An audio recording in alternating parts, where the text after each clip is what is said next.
Good morning, good afternoon, and good evening. Welcome to another episode of Pages to Progress. We are so glad that you have tuned in to another episode. We have been going through a book called Trouble in the Water. Thank you very much, Dee, for showing it up. If you want to be able to access that book, to come on the journey with us, all the information is in the description. And if you click the link, it'll take you to the physical book, the audio book, whatever format you want in order to follow this journey. With us, I'm joined here with Annabelle and with Darlene. Thanks for joining us on this journey. We are going to reflect on chapter 6 today. Chapter 6 is entitled Evolve Your Movement. Evolve Your Movement. This chapter, in my perspective, challenged me to think about the ways upon which the way I show up as a Christian who maybe identified as a Christian activist. I need to be ready to be malleable and adaptive in terms of how it is I am advocating for the marginalized, or to use his terms, the persecuted and the prevented. I've got that right, yes? The persecuted and the prevented.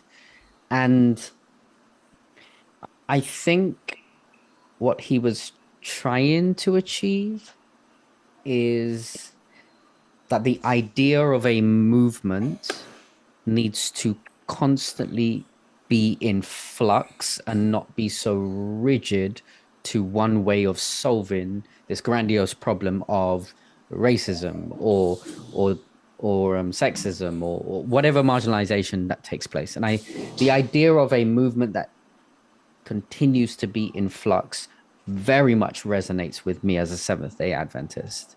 And I will say that because I don't like to call the Seventh Day Adventist Church a denomination. This is just my personal opinion. I, I feel like the definition of a denomination is very rigid and stagnant and kind of describes an organization that has arrived at a denominator. At this is what it is. We're not going to move. We're not going to change. I prefer to go back to the original definition of what the church was initially commissioned to be, a movement. In that definition, we change and we move. We started with 3 fundamentals. We moved to 5. Then we got to 7. We got to 14 or 15, 27. Now we're at 28. We're constantly moving. We're constantly shifting. We're constantly looking at things and figuring out, you know what? I think we've got more to learn here. We should change that. We should amend that. Or we should add this. We're constantly learning and growing. The prophetess Ellen White that we recognize once upon a time did not believe in the Sabbath, did not believe in many of the dietary laws. And then later on, she did because she was part of a movement. And movements change and shift. And I think that's a way more healthy approach. I think that's what McBride was trying to communicate and get across. Those are my initial reflections. That's what struck out to me in this chapter. What about you, ladies? What struck out for you as you went through this? Do you resonate with what I said, or you have something else to add? I think that's an interesting comment because what I really liked about this chapter is that he comments on, or his theme was, don't be afraid to embrace the messiness Mm, of change, and don't be and recognize that within a movement they are individuals, they are human beings. Each individual is a human being in and of itself, and kind of what you're saying is that we aren't AI, we aren't robots. Each person has their own belief system, recognizes and has their own fears, bringing their own fears and traumas to the movement itself, and may not even agree with, elements of the radical movement, the radical change that will occur. And, there are conversations within that, things to learn within that. And it's interesting to think about the history of our church. The fact that, I imagine there was a lot of messiness going on Hmm. in our church, and determining, how do we do this? The fact that this woman is providing, this guidance at this time. Mm. So I don't know. I really took to and love the way that he described the embracing of that messiness Mm. in, whatever movement, going on. So yeah, I don't know. Thanks for sharing that. That definitely resonates with me. Dee, how did you see him describe the evolving of an organization or a movement or a people group? Like, did he struck any chords with you? Strike any chords with you?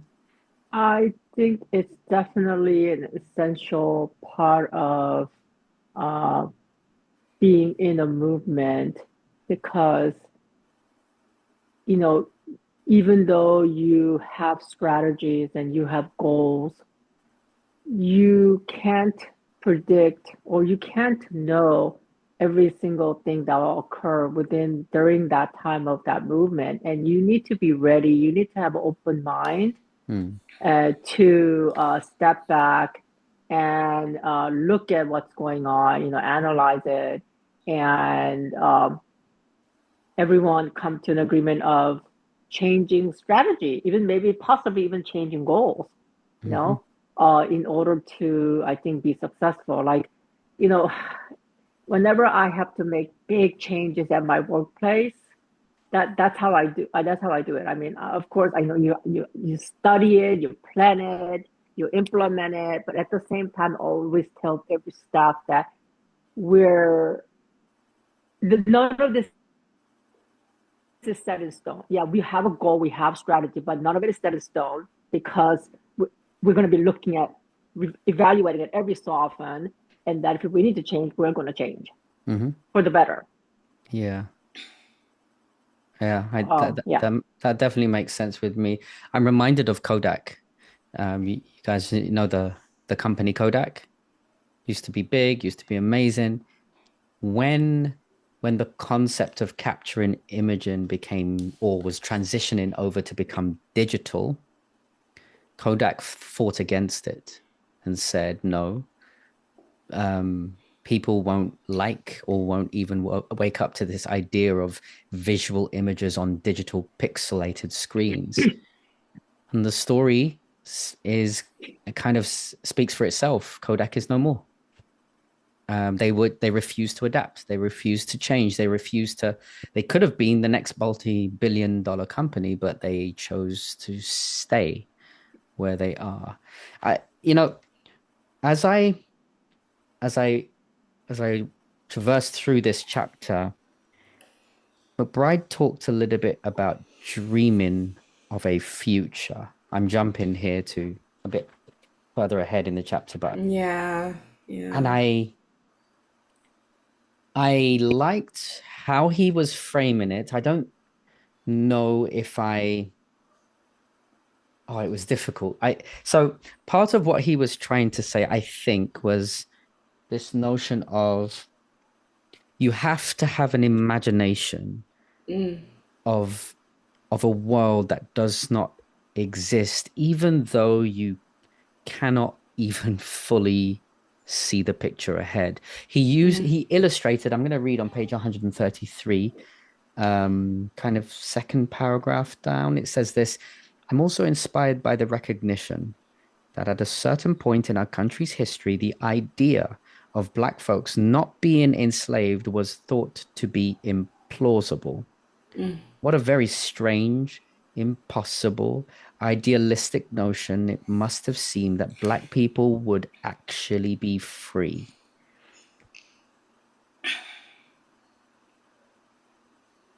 I struggled with that. I'm gonna be honest with you. I struggled with that. I even, I I think I took it in personally. He kind of gives you an exercise to do, Mm, in the book, and I thought about what my own family. What do I want for my own family? Seven generations from now. hmm And it was very interesting because my emotions went to, I was distant. It wasn't that I was rejecting it, but I was distant from the idea.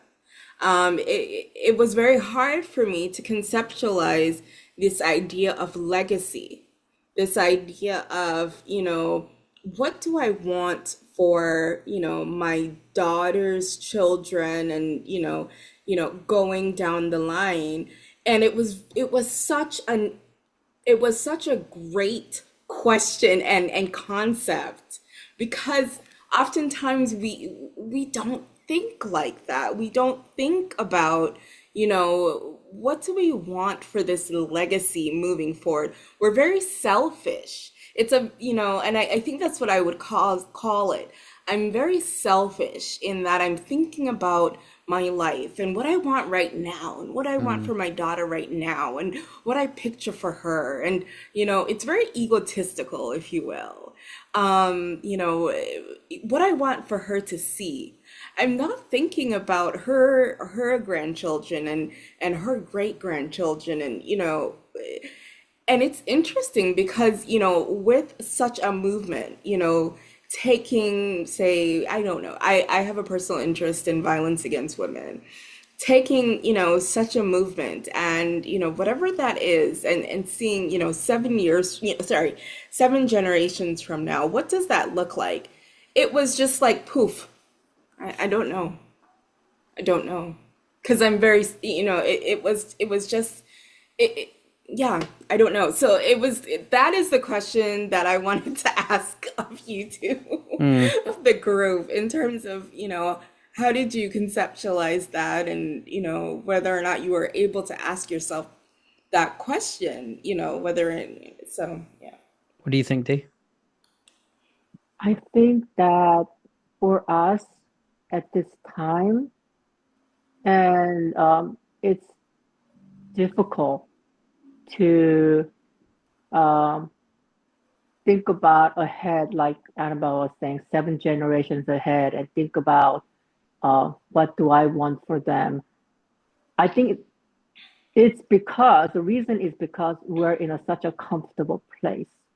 Mm, I think if we're not in a comfortable place, have we been in slavery and we live with so much prejudice against us. We can't get ahead no matter how you try because the system, is holding you back. I think you will think about the future generation and and Are you trying to say, is what I'm hearing, what you're saying, that the intensity of the injustice is soft in comparison to what it's been in the past, which causes you to not have a desire to dream for the future? what I'm saying is, I think, yeah, one, I am saying the intensity, I'm talking about like here in the United States, me as an Asian woman, Asian American woman, and obviously like Black Americans and other people have different experiences than me, right? So I'm just talking about like me personally, saying that because I have not experienced of such a degree that I may be less inclined to be dreaming Mm, and planning for the next 7 generation. mm. But um, what I do believe is that, you know, it takes such self self self-sacrifice. It takes such self-sacrifice to work toward a dream that you will not even be able to come to fruition in your lifetime, right? Mhm. And I think in order for you to be that self-sacrificing, you have to be, I think, in a place where, again, it's just there is no other, really, there is no other option. Yeah, I mean, yeah,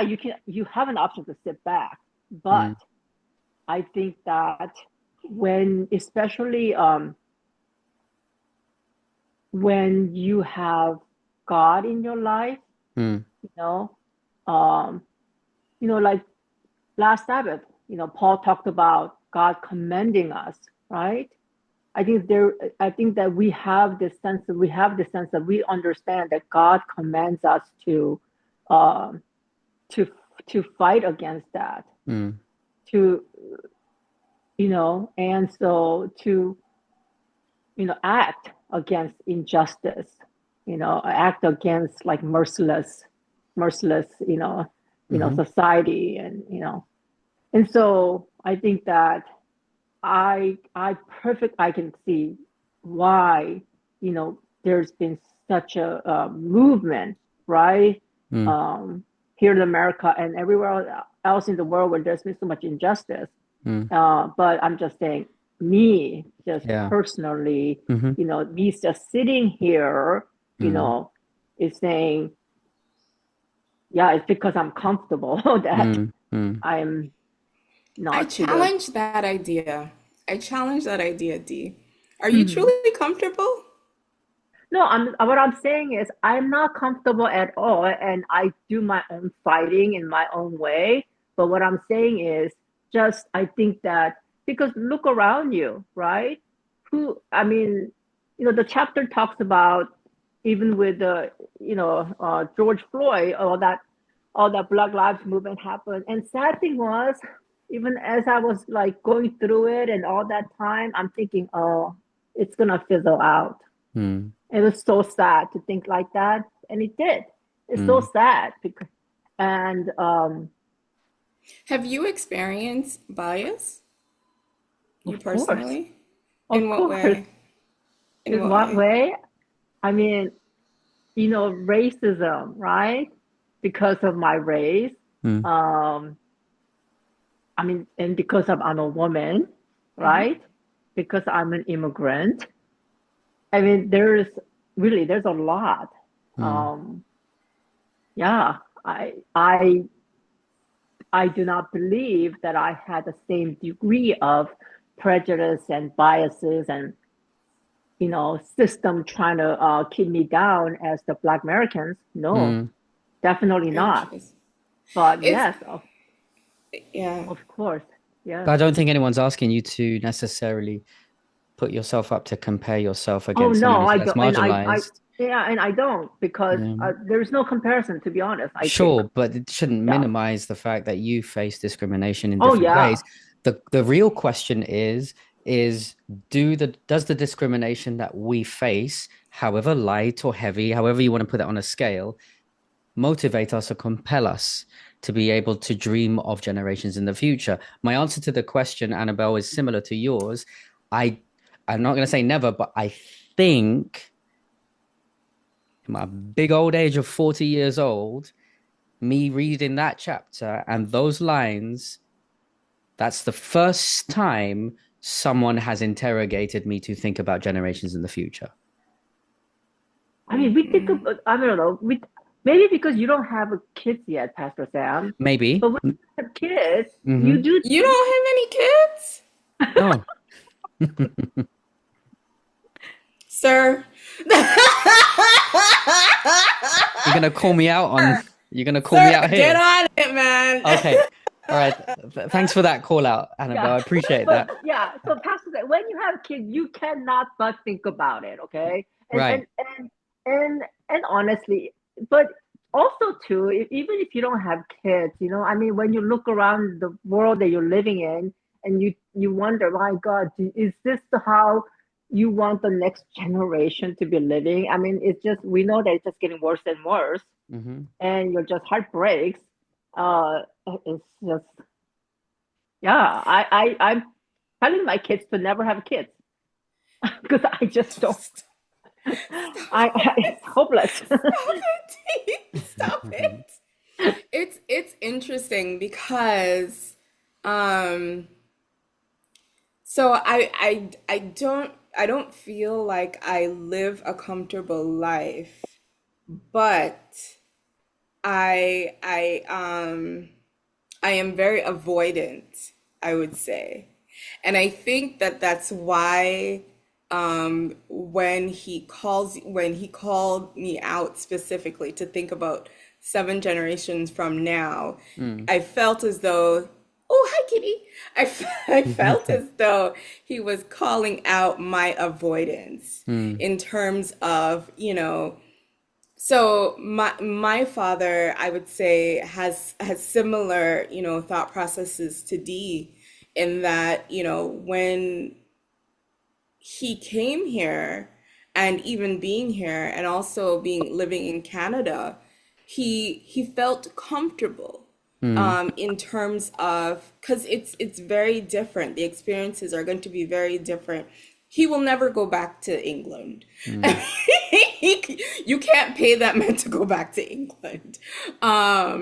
But in Canada, it was a breath of fresh air. Mm. And I think the other thing, I think it's important to recognize that there is a different type of trauma that occurs Mm. when you're talking about racism, when you're talking about bias, and when you're asking someone to think about the legacy moving forward, Mm. you're asking them to face a certain type of trauma, Mm. and you're asking them to really, look at themselves and their experience, as well as look back and say, and essentially plan for, their kids or their family to Mhm. encounter similar Mhm. types of, biases that they don't want to face, in a Yeah, sense. yeah. I don't I, I don't know. I mean, like, I will say that. I do think Dee had a point in terms of your reprimand on me on not having kids yet. I just looked it up. So MLK had 4 children by the time he delivered the "I Have a Dream" speech. Um, so when he delivered that speech, sure, it was motivational, it was powerful, it was epic, it was historical, it was a legacy speech. He had his 4 children in mind. And he Mm-hmm. literally dreamed of a world that they would occupy. Maybe we Mm-hmm. could throw the baton at him and say, well, I don't know if he was speaking about 7 generations, but he was certainly speaking about the generations of his 4 children. Mm-hmm. And as selfish as you say that you are, Annabelle, the reality is you're dreaming about a world for your daughter that's going to exist in, and you'll Mm-hmm. do anything within your. Maybe the closest I've got to dreaming like that, as someone who doesn't have kids, is the fact that I'm a pastor of parishioners, and I do have a dream of a kind of church that I would love to be able to see exist, and and it's the reason why I am a pastor, because I want to be able to do everything within my power to create that kind of church. It takes the slow process of evolution, though. And that's Mm-hmm. something that I've had to accept in my 10, 11 years of ministry, 12 actually, I think it is. And I've got, like, I've got to certain churches and I've tried to put practical steps in play that they are simply not quite ready for, but they'll be ready in 5 years for it. And the concept of accepting the adaptability of evolution is having the courage to accept the Holy Spirit's wisdom to know when is the right time to move forward and when is not yet. So let me just tie into a theological tie-in of where I see evolution quite present in scripture. Maybe you ladies can share your own. Um, so there's a point at which the children of Israel have just been saved from Egypt and they're going on their way to the promised land and they're going around the wilderness, all different places. And in the book of Numbers, there is this story where God places this cloud over the children of Israel and he gives the instruction by the leadership to the rest of the people: when the cloud moves, you move. When the cloud stops, you stop. And I think it says in the story, and the people didn't really know when the cloud was going to move and when the cloud was going to stop. All they knew is when they saw movement, it's time to leave, it's time to move. And sometimes they'll be held there for a week, sometimes it a month, sometimes it was longer than that. But all they knew is we move when the cloud moves, we stop when the cloud stops. And for all intents and purposes, from that story, the narrative I walk away with is God knows why you have to stop, and God knows why you have to move at different places. For some reasons, I don't need to know the why. I just need to know that when the cloud is moving, I move. Exactly. And Yeah. that is the difficult thing about having the patience with the evolution of the gospel agenda of justice. Um, Mm. but those are my reflections. What about you, ladies? I'm going to say that I think that giving it to God and realizing that each person is an instrument of the Lord is Hmm. easier for a lot easier for me to take in than to have a plan of action and take it upon myself, take the responsibility upon myself to plan out the next several generations, Hmm. if you will. You know, You think it's based you conceding to passivism? I don't think so. I think that the Lord has his ways. The Lord has a specific I was trying to find the scripture here, Hmm. but the Lord has his ways. The Lord has a specific plan in mind in terms of how I can be an instrument for his plan. Hmm. And I think that I think that surrendering to that instead of me taking control away from the Lord is it's something that needs to happen. I think that I think that a lot of times we want to take control of the situation. We want to plan the situation. We want to take the intervention. We want to play the hero, if you will. However, we have to realize that we must submit and we must surrender and allow God to exercise his plan. We might be a heartbeat, we might be a finger in the body, in the work of the Lord, but we must surrender ourselves to recognize that, we can be important, if you will, by exercising ourselves in the way the Holy Spirit is moving us. How do you reconcile that perspective of total dependence and reliance upon God with a robust approach to human decision making that streams a movement forward? I'll give you an example. Page 134, he quoted Harriet Tubman. This is the work I'm going to do, and no one can stop me. Not only am I going to escape the oppression of the South, but I'm going to keep coming back into it voluntarily. I'm going to be the Very person. easily, she was called. Very easily, she was called by God. Very easily. The Lord, He does not give us a spirit of timidity Timidity, or fear. but a He power gives and love us and sound mind. power, love, and self-discipline. Mm-hmm. And very much she was called to do the work. And I think oftentimes we might be called by the Lord, but we argue with him. Or Mm-hmm. we are called by the Lord and we run away from him, if you will. And it's very simple. Called by the Mm-hmm. Lord and basically exercising the power, exercising the self-discipline, exercising the love, and shooing away this idea of timidity. Mm. Oh, I have a follow-up question. Dee, did you want to say something before I ask my question? It might take us a different direction. Oh, um, so I think all of us can look at the same situation and have different perspectives on it, Mm, right? And I think that this is where that situation is, right? Um, I,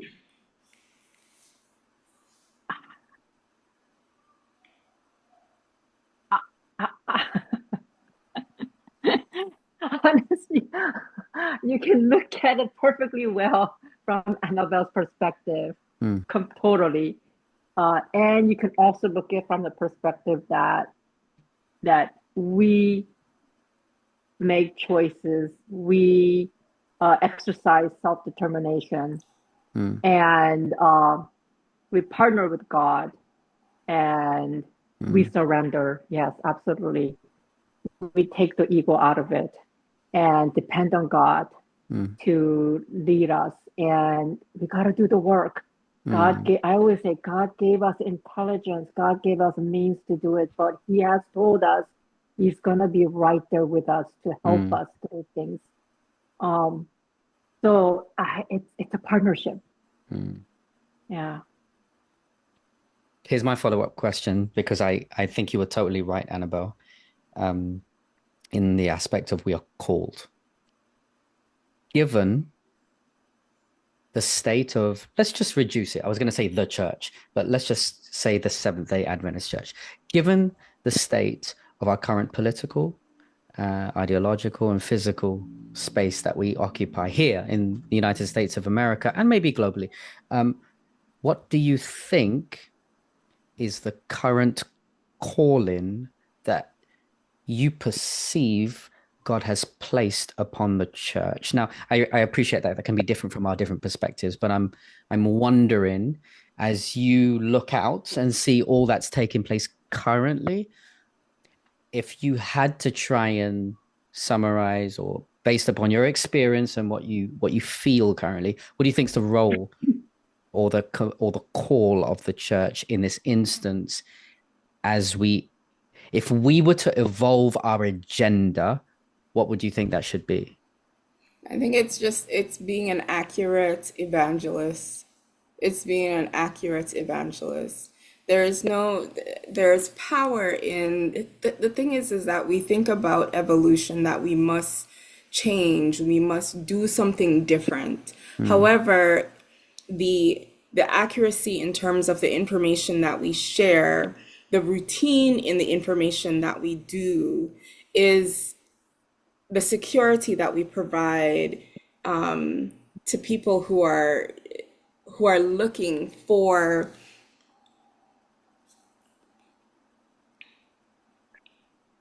people right now are looking for safety. mm, People right now are looking for safety and security. And really what that comes down to is accurate information, going back to the Bible and providing accurate and honest information. mhm, It's not interpretation. mhm, It's going back and providing the routine.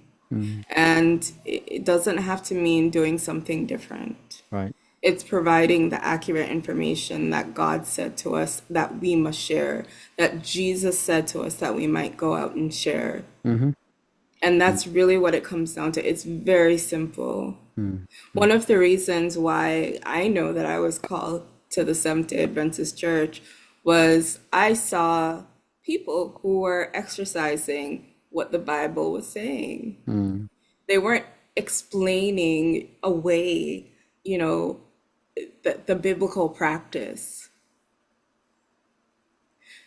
Remember the seventh day, mm, and in that day we rest, right? mm, However, I'm hearing from my Anglican church, well, yes, it says that, in the Ten Commandments, but we're still going to practice, on Sunday.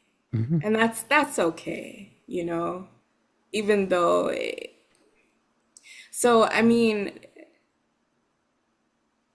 I guess what I'm saying is that we serve as examples of what Jesus taught us. We serve as examples of what is written in the Bible. mhm, And that's really where it comes down to. We're Mm, evangelists by example. We are evangelists by sharing the word. And mm, it's so simple. It's just that simple to me. mm. Thank you for sharing that. Dee, what do you think? I, I have to agree with Annabelle, absolutely. And like last Sabbath, Dr. Paul talked about practicing justice, mercy, Mm, and love. Um, and what does that really look like mm, if, as a church as a whole, if we did that? mm, What does that look like? Would Sabbath, would the Sabbath, how we keep Sabbath look different? mm, You know, um, I personally, for me, I would like to do Sabbath a little differently mm, than just sitting in the church. mm, Um, and it doesn't have to be every Sabbath to start, mm. because I do believe, like Annabelle says, we do need to learn the Thanks, Bear Bear, for joining us. I know learn the we do need to learn the scripture. Mm. We really do. We need to learn the truth. But you're not Uh, advocating for a difference of church in the sake of novelty. You're advocating for a difference of church in the sake of. they go practicing justice, mercy, Mm, and love. right. What would that really look like Hmm. for us? Yeah, You know? yeah, definitely. Yeah. The one thing that I wanted to add too, and it's very interesting because I was going to email you and Sandra because I was also thinking about the way in which we practice evangelism to the children of our church. Mm, During our service, my daughter will whisper over to me, "Can we leave now? Can we mm, leave now? Can we leave now?" And really what she's saying is, "Am I going to have to sit here?" mm. Yeah, And she's looking over at the other kids and, right, they're playing or what have you. right. I think that we forget that our children Mm, need to be taught in the word as well. There right. is an evangelism that needs to happen, and we forget to share the word with our children. Mhm. Yeah. I mean, yes, we do it, during, at 10:30 and, but Mm. I don't know. I don't No, know. no, no. I I don't think know. No, those are that's very, very relevant points that I think we do need to take more responsibility for the space that we consider to be sacred.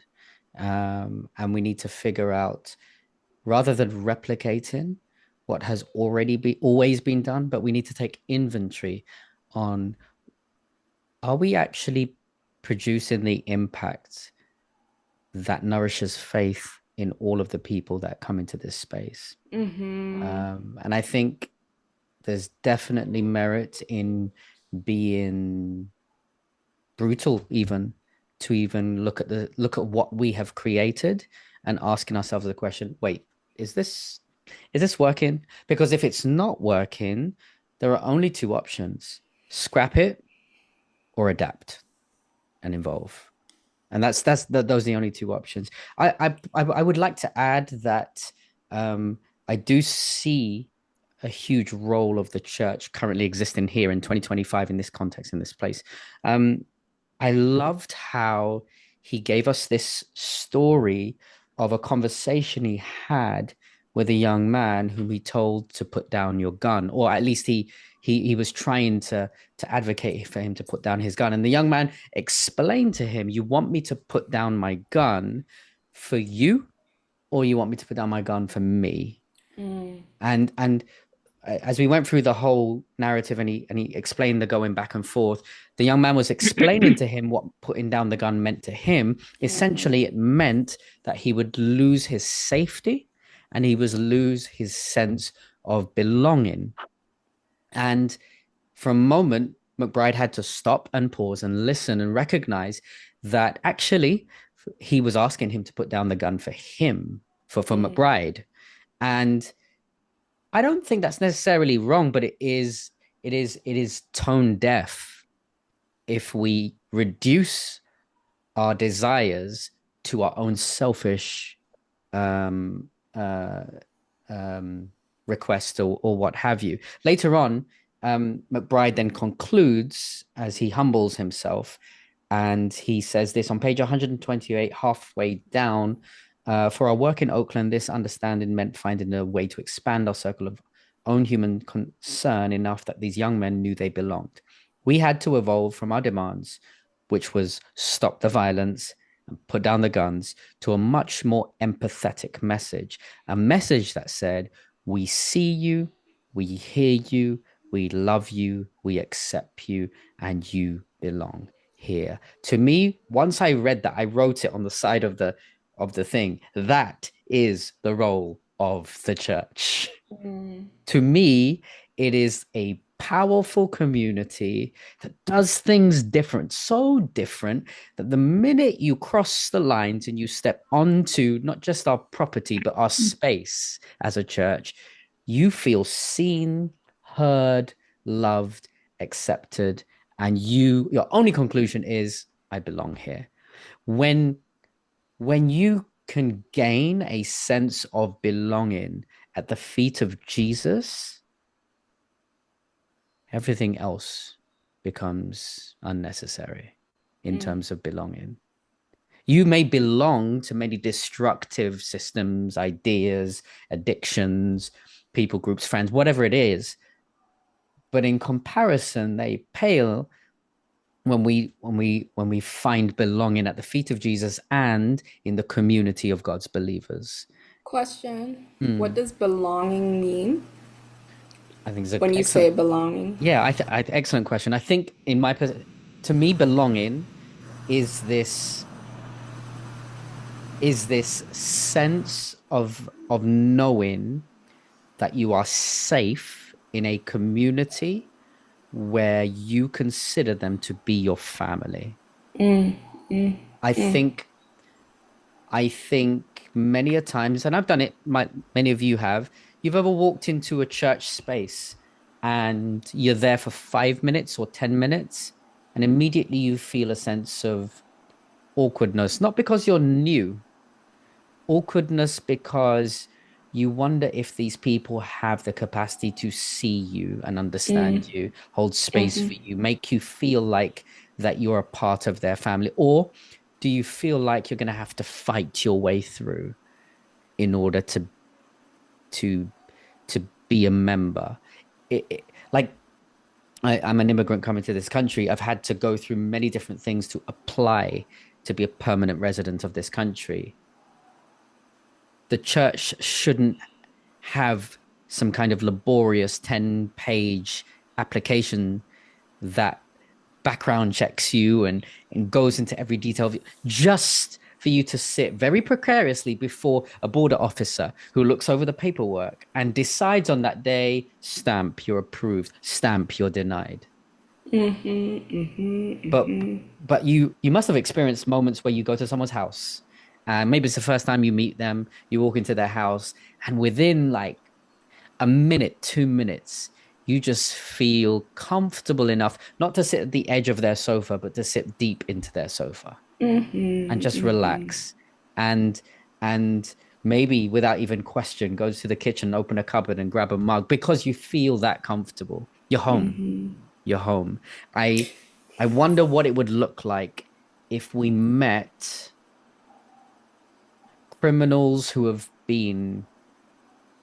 are criminals because of the hurt in their lives, because of their lack of belonging. I wonder what it would be like if we were to come to them with a solution of say, here's a family you can be a part of.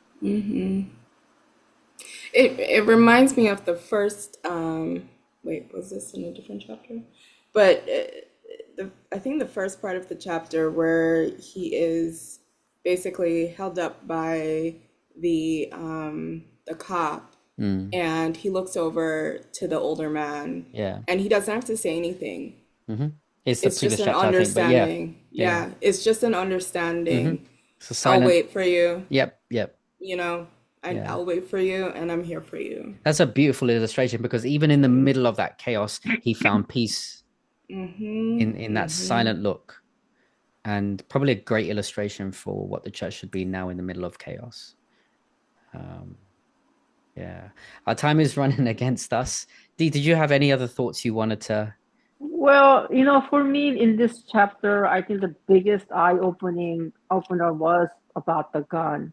Mm, The young man saying that for the for him, gun represents belonging and safety. mm, Oh, wow, what a because I've always associated gun with violence, so I mm, would have never thought in that perspective, right? Safety and belonging. Well, I mean, mm, if he feels that way about a gun, why would he let it go, right? mhm, So, what can you replace that gun with so mm, that he still continues to feel safe and belonging, right? mm, That's yeah, that's the question. mm. That's probably the right question to leave us on for this episode. We do have to come to an end. We could probably talk about this for a long, long time. If you've been on this journey with us, I hope you can see this is genuinely impacting us. And I know that we're reaping something from it. Even even if it is a case that we come to the end of some of these conversations or these chapters and we come away with a few more questions, I think it challenges us to go deeper and interrogate how we run our lives and how we think and how we view God and our relationship with Him and what our expectations of Him, right or wrong, and expectations of ourselves, right or wrong. And we just want to encourage you as listeners to join us on this journey. To remind you, we do have a link in the description if you want to grab a link to get the book online, digitally, or even physically. Come with us on this journey. We just finished chapter 6 entitled Evolve Your Movement. Next week, we are going into the next chapter, which I'm looking for, chapter 7, Prioritize Radical Self Care. Oh my. I don't know if I want to read that chapter. Okay. I already feel attacked. Prioritize radical self care. Join us next week for the next episode of Pages to Progress. Wherever you are, we wish you God's richest blessings from Annabelle, from Darlene, and from myself. God bless you. Take care.